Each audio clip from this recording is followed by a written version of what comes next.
This is Kick-Ass News. I'm Ben Mathis.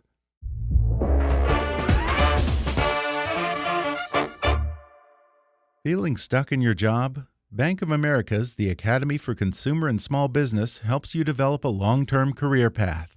Through peer mentorship, immersive programs, and a variety of clear and distinct paths, you can reach the next level in your career. Take your first step towards a long-term career path at careers.bankofamerica.com. And now, on with the show. Hi, I'm Ben Mathis. Welcome to Kick-Ass News. Season 2 of AMC's hit series The Terror returns tonight, August 12th at 10/9 Central. Set during World War II, the haunting and suspenseful second season of AMC's horror-infused anthology series centers on a series of bizarre deaths that haunt a Japanese-American community. But it also confronts the real shadows in our history as it shines a light on the often overlooked story of Japanese-American internment and asks what it truly means to be an American. From 1942 to 1945, more than 145,000 Japanese Americans and Japanese Canadians were forced from their homes and into internment camps by their respective governments, simply because of where they or their ancestors were born. One of those Japanese Americans was a very young George Takei. He's now returning to this formative experience in his life as a historical consultant and star in The Terror, Infamy. And today he joins me on the podcast to talk about the painful experience of having his whole family's life uprooted by their own government, the eerie sense of déjà vu he got when he first arrived on the set of The Terror, and how he felt like a link to the past for the other actors portraying the very things that he lived through as a child. He recalls being forced to live out of a horse stall at a California racetrack for 2 months, and then shipped across the country to an internment camp in the swamps of Arkansas. But he says for an innocent boy oblivious to discrimination and injustice, it all just seemed like a great adventure. George explains why he takes issue with the term Japanese internment camps, why his parents were nearly deported over a citizenship questionnaire, and why he fears that history might be repeating itself under President Donald Trump. Plus, how an early experience in the camps partly inspired him to go into acting, and of course, we'll talk a little Star Trek. Coming up with George Takei in just a moment.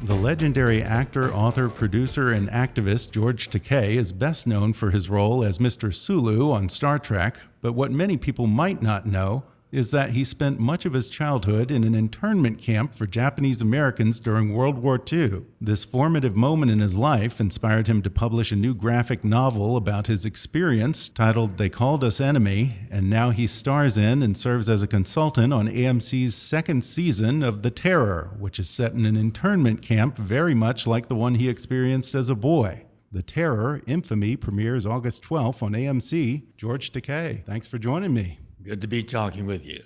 Well, The Terror Infamy is a horror series, of course, but it is set against the very real backdrop of historical events.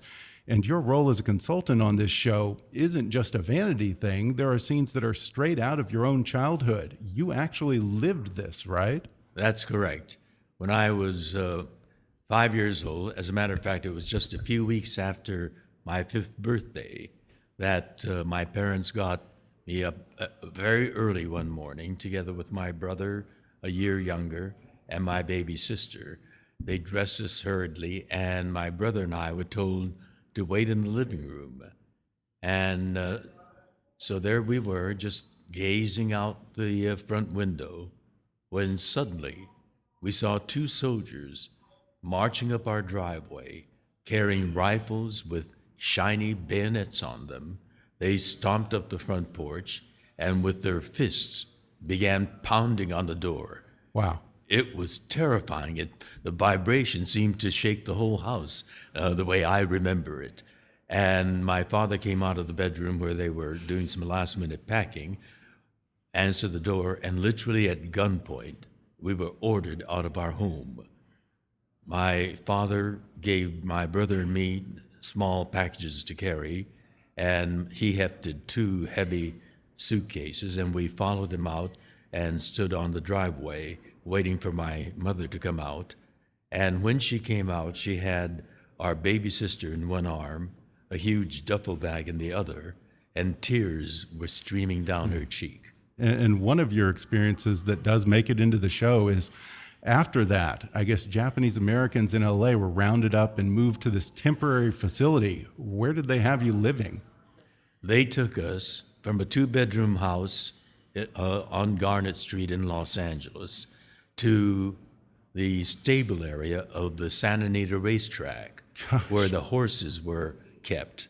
The horses had been moved out, and each family was assigned one horse stall, still pungent with the stink of horse manure. Oh my God, that's For terrible. my parents, so going from a 2-bedroom house on Garnet Street in Los Angeles to this horse stall was a degrading, humiliating, Yeah. painful moment.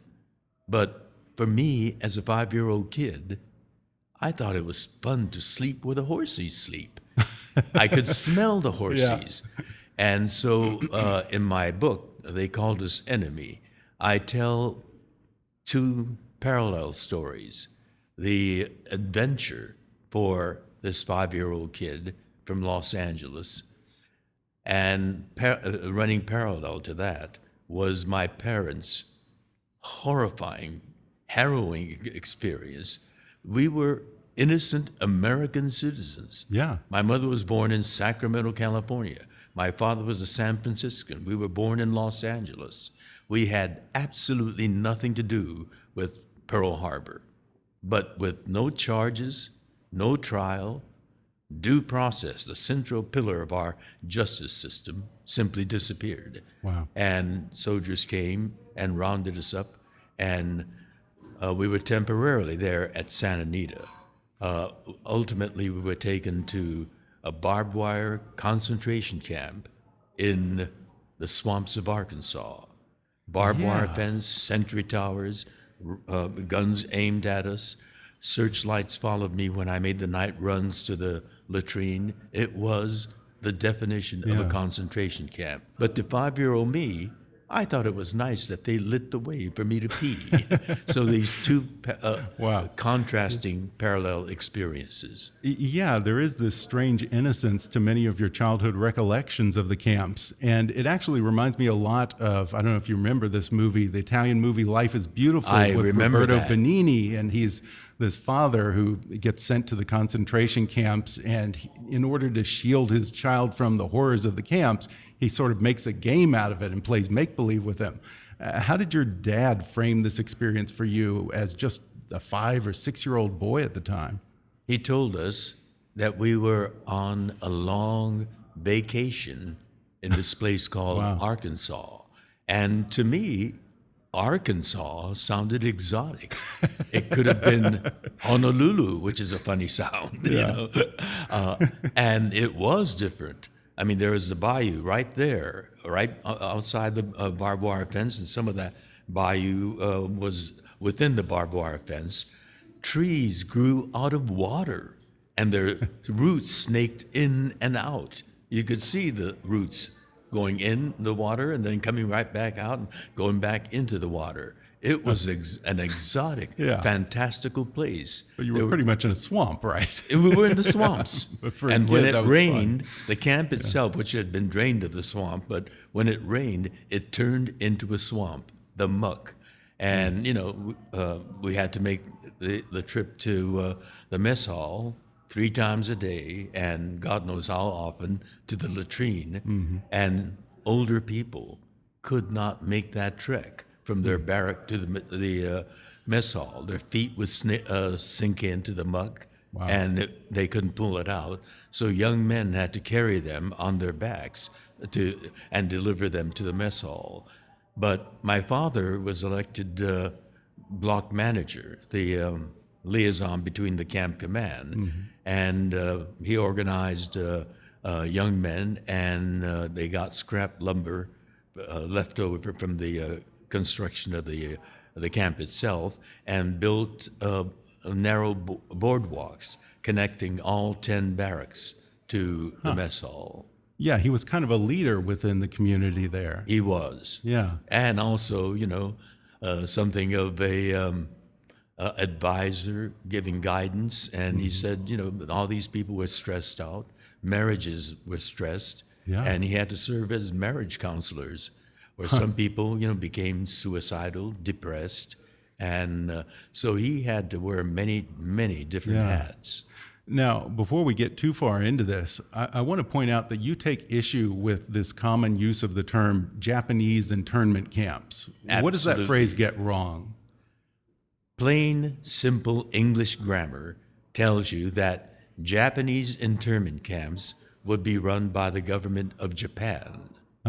We were American citizens of Japanese ancestry, incarcerated by the order of the President of the United States in the United States, we, in our case, Arkansas, and guarded over by the U.S. military. They were American concentration camps. And let's be honest, Arkansas is barely part of the United States. They were all in the parts shock. that were barely part of the United States, in the most desolate places. Yeah. The windswept high plains of Wyoming, Idaho, Utah, Colorado, the blistering hot desert of Arizona. Yeah. Can you imagine being in a black tar paper barrack in the blistering, oppressive heat of Arizona? We're going to take a quick break, and then I'll be back with more with George Takei when we come back in just a minute.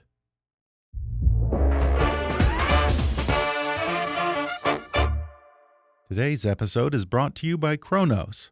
Kronos knows that for many organizations, maintaining a modern workforce of hourly, full, or part-time workers can be a challenge. This is especially true for human resources professionals working hard to attract and retain all the best talent. That's why Kronos puts HR, payroll, talent, and timekeeping on a single cloud-based platform. It's one specially designed to give HR professionals supporting a blended workforce a whole new level of confidence. With Kronos, they have everything they need to tackle nearly any human resources challenge and are empowered not just to find and hire the right people, but to engage, motivate, and reward them every step of the way. Learn more about Kronos HR solutions for the modern workforce and the people who support them at kronos.com/HRswagger. That's kronos.com/HRswagger. Kronos, workforce innovation that works. If there's something interfering with your happiness or preventing you from achieving your goals, BetterHelp Online Counseling can help. BetterHelp offers licensed professional counselors who are specialized in issues such as depression, anxiety, relationships, trauma, anger, family conflicts, LGBT matters, grief, self-esteem, and more. Connect with your professional counselor in a safe and private online environment and get help at your own time and at your own pace. Anything you share is confidential, and it's so convenient you can schedule secure video or phone sessions as well as chat and text with your therapist. If for some reason you're not happy with your counselor, though, you can request a new one at any time for no additional charge.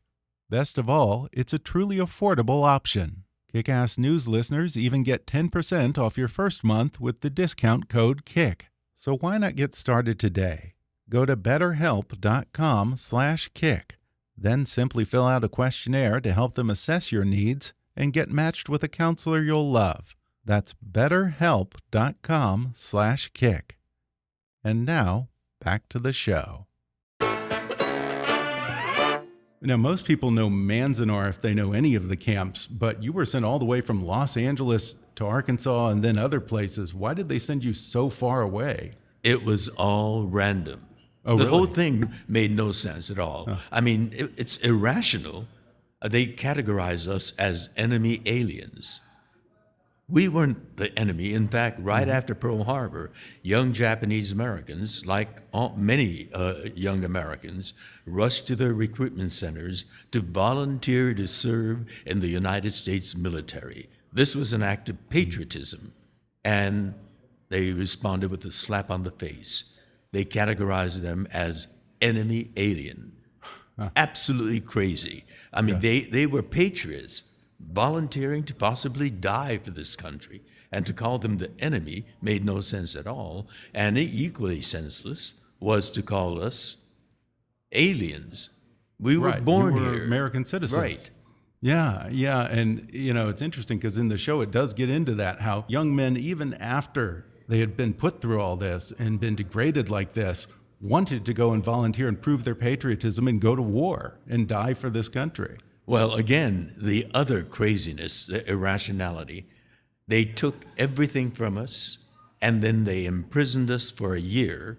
And then the government realizes there's a wartime manpower shortage. And here are all these young people that they could have had suddenly that they they need categorized you. as enemy alien. How to draft people out of barbed wire concentration camps. Their solution was absolutely cruel as well as irrational.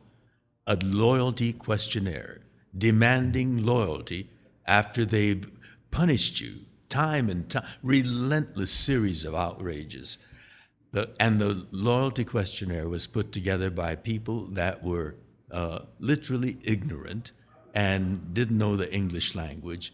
The key question that outraged people in all 10 camps was question 28, one sentence with two conflicting ideas. It asked, will you swear your loyalty to the United States of America and forswear your loyalty to the Emperor of Japan? We're Americans.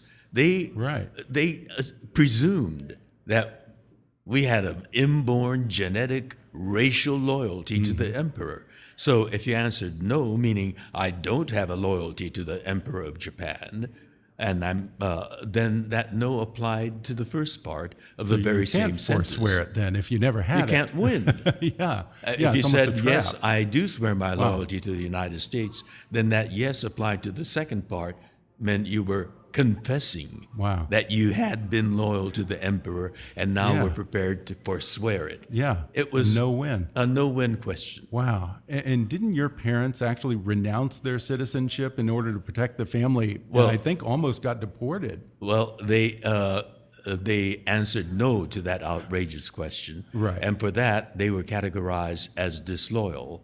And we had to be transferred from the Arkansas camp to they called it a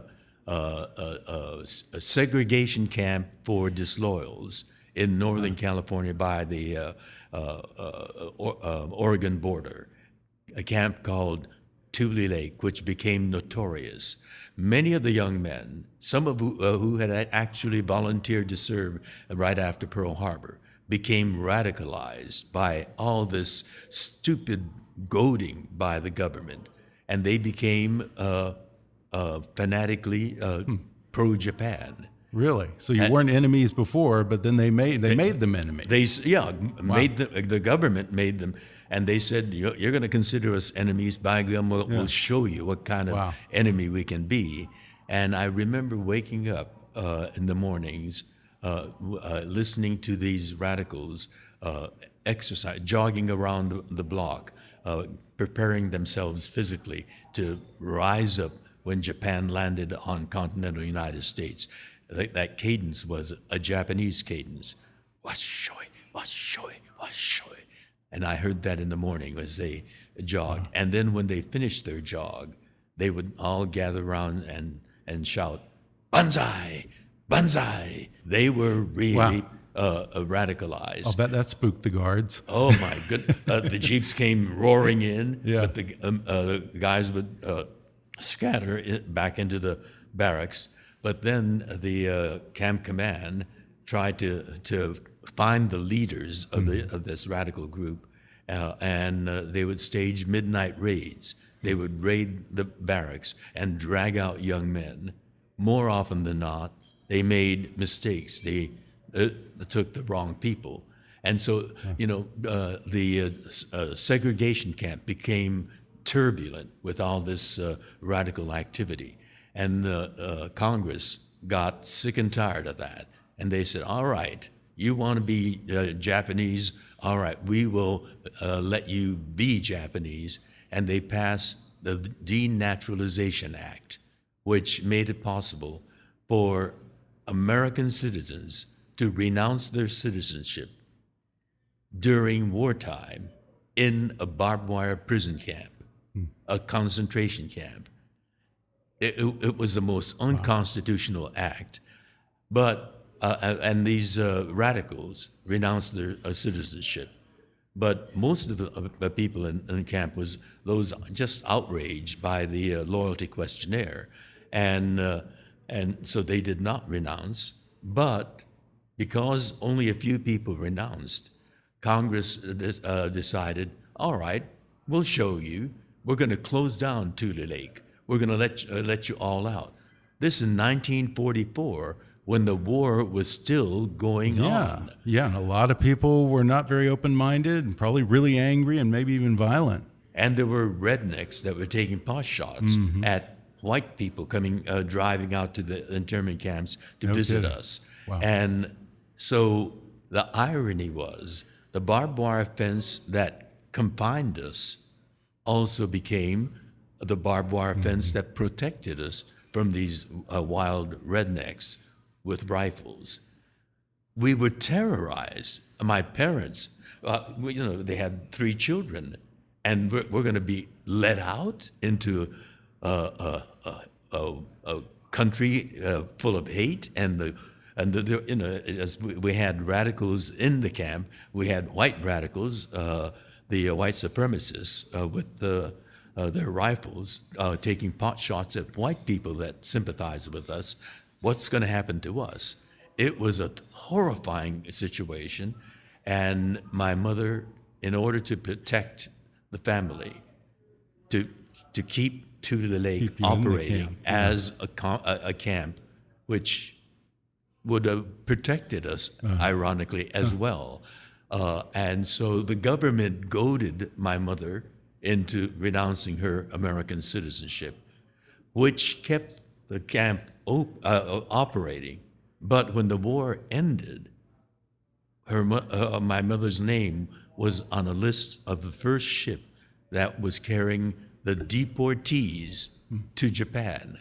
My mother was born in Sacramento. Right. She was going to be deported to Sacramento because that's where she came from. No, they were sending her to a war-torn country, devastated. People there in Japan are hungry and rummaging around in the ruins, and we were going to be sent there. I mean, we were going to be going as a family. If my mother went, the rest of us would have gone with her. Wow. I owe who I am today to this incredible man, Wayne Collins, an ACLU attorney. No attorney would touch a case like this. Renunciants, American citizens who renounced their citizenship in a barbed wire concentration camp and defend people like my mother. He did. And because of his power and his passionate belief in the United States Constitution, he was able to get a mitigation rule for my mother and others who had renounced, but God, what an ordeal!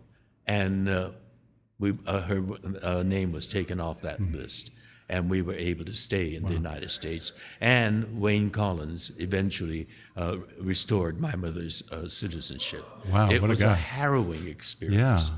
I mean, with Trump's Muslim ban, the family separations, and of course the latest offense, Trump telling U.S. congresswomen to go back to where they came from, even though I think 3 of them were born here in the U.S. Exactly. Does it feel to you a little bit like history is repeating itself? This endless cycle of governmental cruelty. I mean, every, so many decades, in this case, 7 decades, it's being repeated again, but this time, a new low. We children were intact with our parents. We were a family. But what's happening on the southern border today is children and infants are being torn away from their parents. I mean, how cruel can they be? Yeah. And then to really underscore the evil in these acts, some of the children are being scattered to the outlying areas of the United States. The New York Times had a front page story of this 4-week-old infant who was torn away from his father and sent to Minnesota. And a compassionate that's couple terrible. took them in. But when the courts ordered the administration to put the children back together with their parents, they are so incompetent that they can't locate the parents or the children. It's a horrific low, a it's grotesque inexcusable. low that we've gone to. Yeah. Now, I guess you probably would have met Trump because you did Celebrity Apprentice a few years back. What were your initial impressions of him before all of this happened? Well, I did it because I thought it'd be kind of fun. Yeah. But at that time, I was campaigning for marriage equality here in the United States. Okay, so it was a platform. And New York State did not have marriage equality. So at a press conference to promote the show, near the end of that press conference, I said, Mr. Trump, I'd like to invite you to have lunch with me. I will host to discuss marriage equality, because I wanted to put him on record in front of all the gathered press, his position on marriage equality. And I suspected that he would demur, saying, oh, I'm busy, I can't, I don't have the time. Yeah. But he surprised me. He said, you know, George, that can be an interesting discussion. Okay, we're on. Have your people get together with my people.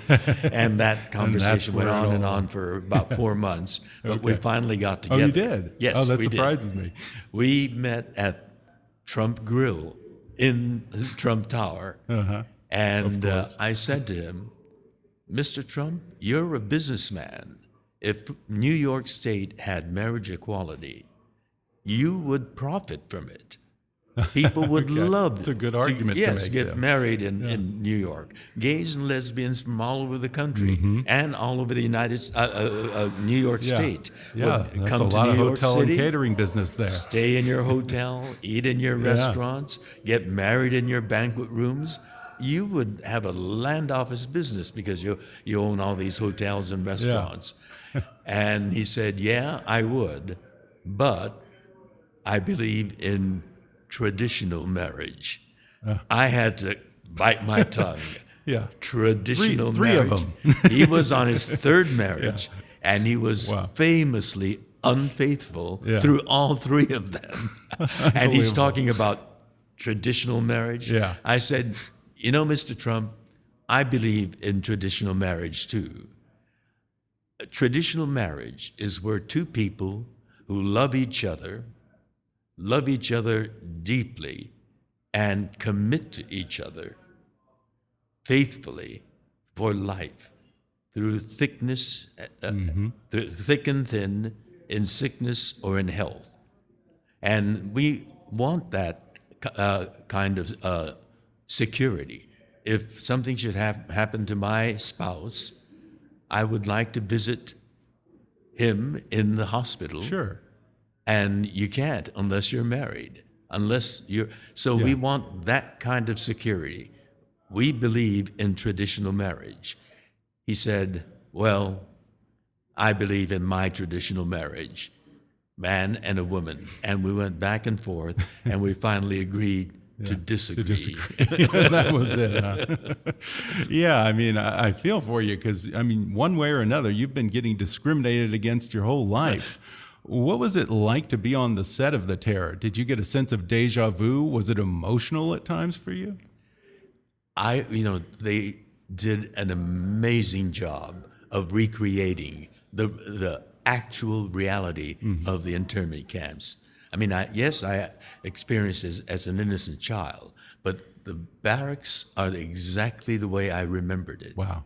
To the crawl space between the barrack and the ground. We had adopted a stray dog, Blackie, and whenever he got reprimanded for having done something wrong, he would scurry under the crawl space. I remember the mess hall. It was exactly as I remembered it, except for the plates that they had. They were all brand new, absolutely pristine. The plates that we had were chipped and some were cracked and leaked. Wow. You know, the sauce leaked through the cracks. So we corrected that. Wow. The cooks had this neat sanitary white cap on, like all restaurant workers have. That's not the way I remember the cooks in the mess hall. Yeah. They had these bandanas to catch the perspiration from the heat in the kitchen, and they had undershirts on. You know, that was the reality. Yeah, not a pretty picture. Not looking like restaurant cooks. Yeah. So some of the details we had to make authentic. But that was my job, being there on the set. Yeah, and there's a scene in The Terror where the residents of the camp are watching a silent movie, and there's a Japanese-American man narrating the movie and doing all the voices and the sound effects. I understand that was actually from your own memory as a kid, and it was at least part of what inspired you to become an actor, right? Exactly. They showed all kinds of films, old Hollywood movies. I remember seeing Hunchback of Notre Dame, and was it Wallace Beery or no? This was with Charles Lawton. Oh, Charles Lawton. That's what I'm thinking of. Yeah, and that was the way I found escape from the barbed wire fences. I was in old Paris, Notre Dame, and the bells ringing.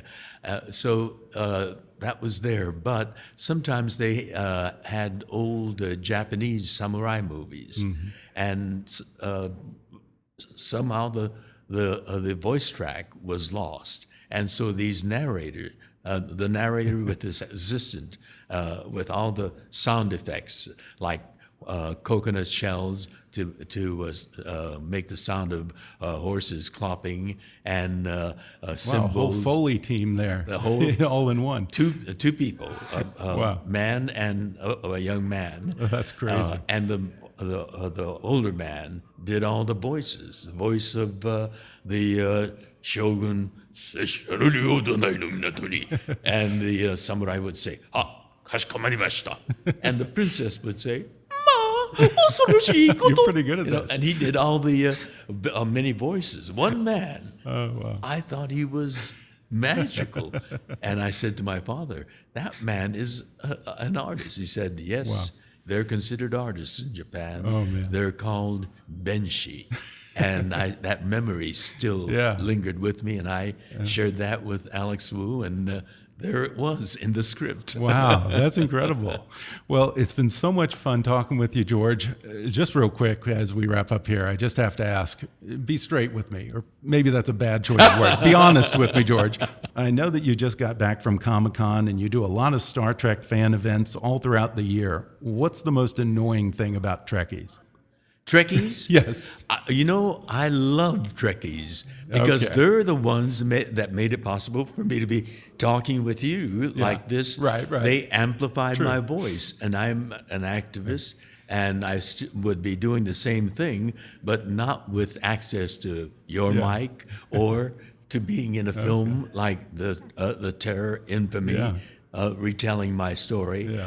Star Trek gave me that opportunity to communicate with more people on this level that I never would have had. So I'm grateful to all the Star Trek fans who have helped us live long and prosper. Well, once more, The Terror Infamy premieres August 12th on AMC, and also check out George's graphic novel, They Called Us Enemy. George Takei, thanks for joining me. Thank you very much.